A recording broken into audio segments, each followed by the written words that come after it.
Nagsimula ang kwento sa loob ng studio ng sikat na podcast na The Nazi Party. Ipinakilala sina Wallace Brighton at Teddy Kraft, dalawang magkaibigan na sumikat sa pamamagitan ng reaction video at pagtawa sa mga viral videos ng kapahamakan ng ibang tao.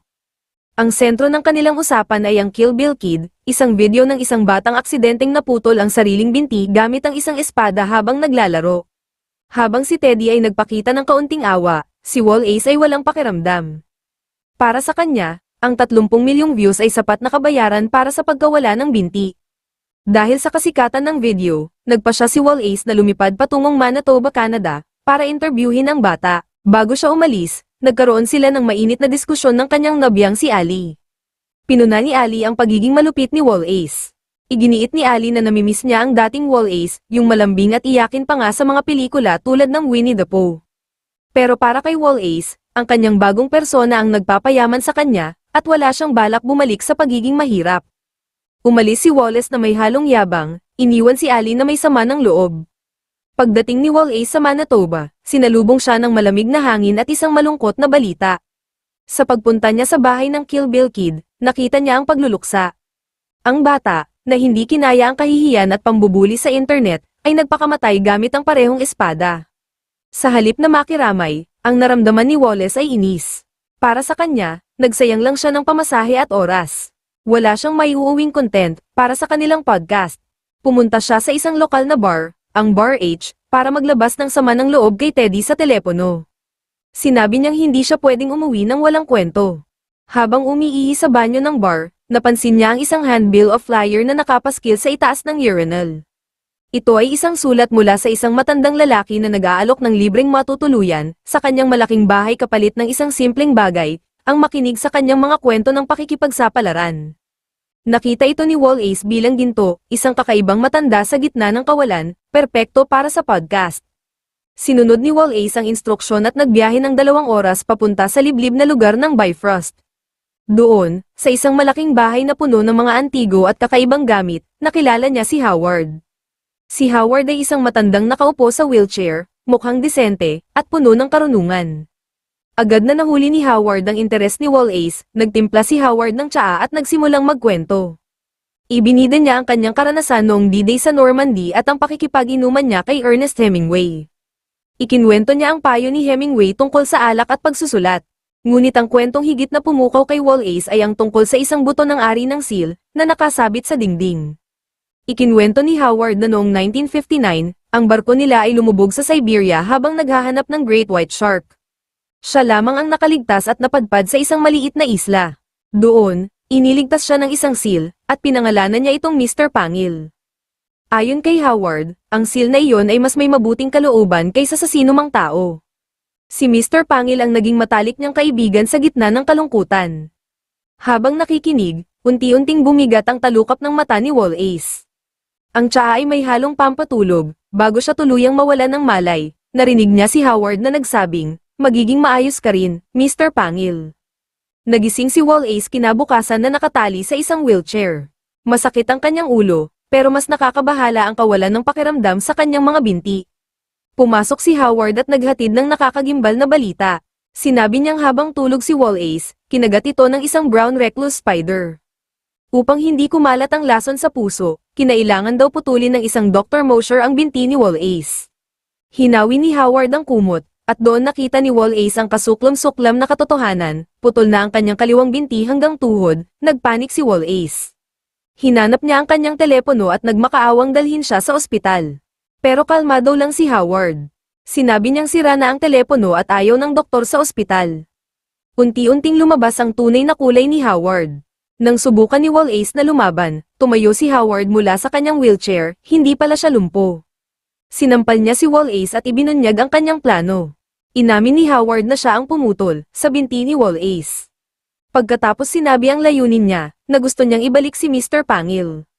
Dahil sa kanyang paniniwala na ang tao ay likas na masama at ang seal ay marangal, gusto niyang baguhin ang anyo ni Wallace upang maging isang seal. Isang gabi, habang abala si Howard, nagawang abutin ni Wallace ang kanyang cellphone na itinago ni Howard. Tumawag siya kina Ali at Teddy, hindi sumagot si Ali, kaya nag-iwan na lang siya ng voicemail. Umiiyak siya at bulol, at puno ng takot, sinabi ni Wallace na dinukot siya, pinuputol ang kanyang katawan, at ginagawa siyang hayop. Humingi siya ng tawad kay Ali sa lahat ng kanyang pagkukulang. Pero bago pa siya makatapos, nahuli siya ni Howard. Pinalo siya nito sa ulo at sinabing, tapos na ang buhay mo bilang tao. Sa Amerika, narinig ni na Ali at Teddy ang voicemail. Kinilabutan sila sa boses ni Wallace, at agad silang lumipad patungong Canada at nakipag-ugnayan sa mga pulis. Sa mga sumunod na araw, pinutol ni Howard ang dila ni Wallace para hindi na ito makapagsalita ng wika ng tao. Tinahi niya ang mga braso ni Wallace sa gilid ng katawan nito para magmukhang flippers. Dahil sa kakaibang detalye ng pagputol ng binti, itinuro sila ng pulisya sa isang retiradong detective na si Guy Lapointe. Si Guy Lapointe ay isang eksentrikong detective na matagal nang tumutugi sa isang serial killer na may alias na Howard. Ikinwento ni Lapointe ang kanyang teorya, ang killer ay may obsesyon sa pagbabago ng anyo ng isang tao. Ikinwento rin niya ang isang engkwentro noon sa isang lalaking nagngangalang Bartholomew Mosher, isa sa mga alias na ginagamit ni Howard, na nagtanong sa kanya kung nandoon siya para patayin ang gagamba, isang pattern na tumugma sa kwento ni Wallace. Kumbinsido si Lapointe na si Howard ay bumubuo ng isang seal, gamit ang mga parte ng tao. Gamit ang mga lead mula sa tindahan kung saan huling nakita si Wallace, natunton nila ang lokasyon ng bahay ni Howard sa Bifrost.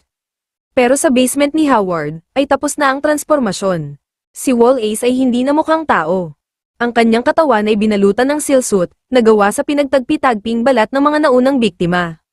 Ang kanyang mga binti ay pinutol at binago ang buto para maging buntot.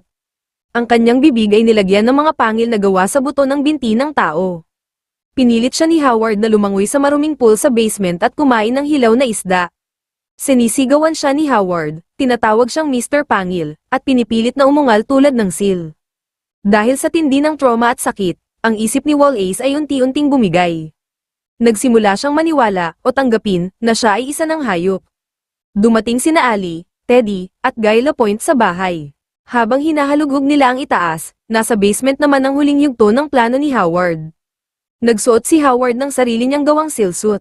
Tumalon siya sa pool para harapin si Wallace. Ibinunyag ni Howard ang huling sikreto, noong nasa isla siya, hindi siya basta iniligtas ng seal. Dumating ang punto na nagutom siya, kaya pinatay at kinain niya ang seal na pinangalanan niyang Mr. Pangil, na nagligtas sa kanya. At dahil sa kanyang konsensya, ito ang nagtulak sa kanya na gawin ang lahat ng ito. Gusto niyang bigyan ng pagkakataon si Mr. Pangil na ngayon ay si Wallace na, para patayin siya, para mabayaran ang kanyang kasalanan dito. Naglaban ang dalawang seal sa pool. Sa una, takot si Wallace, pero nang akmang papatayin na siya ni Howard, gumana ang survival instinct ni Wallace. Bumaon ang kanyang mga pangil sa katawan ni Howard. Paulit-ulit niyang sinaksak ang matanda hanggang sa ito ay mamatay. Nang pumasok sina Ali at Teddy sa silid, nakita nila ang madugong eksena. Nakita nila si Wallace, isang halimaw sa kanilang paningin, umuungal, at puno ng dugo. Itinutok ni Lapointe ang baril para tapusin ang paghihirap ni Wallace, pero namagitan si Ali. Hindi niya kayang makitang mamatay ang taong mahal niya, kahit pa ganito na ang itsura nito. Isang taon nang lumipas, pumunta sina Ali at Teddy sa isang wildlife sanctuary. Sa isang kulungan na gawa sa bato, tinawag nila si Wallace. Lumabas ang isang nilalang, si Wallace pa rin, na nasa loob pa rin ng katawan niyang seal. Hindi na siya nagsasalita, kumakain siya ng hilaw na isda na inihagis ni Teddy. Tila tuluyan nang nawala ang kanyang pagkatao. Ngunit bago umalis, lumapit si Ali sa rehas. Sinabi niya na mahal kita Wallace. Tumigil ang seal, tumingin ito kay Ali at mula sa mga mata ni Wallace, tumulo ang isang luha. Sa kabila ng kanyang anyo, sa kabila ng pagiging seal, naroon pa rin si Wallace sa loob, nakakulong, nagdurusa, pero tao pa rin. At doon nagtatapos ang malungkot at lagim na kwento ni Wallace Brighton.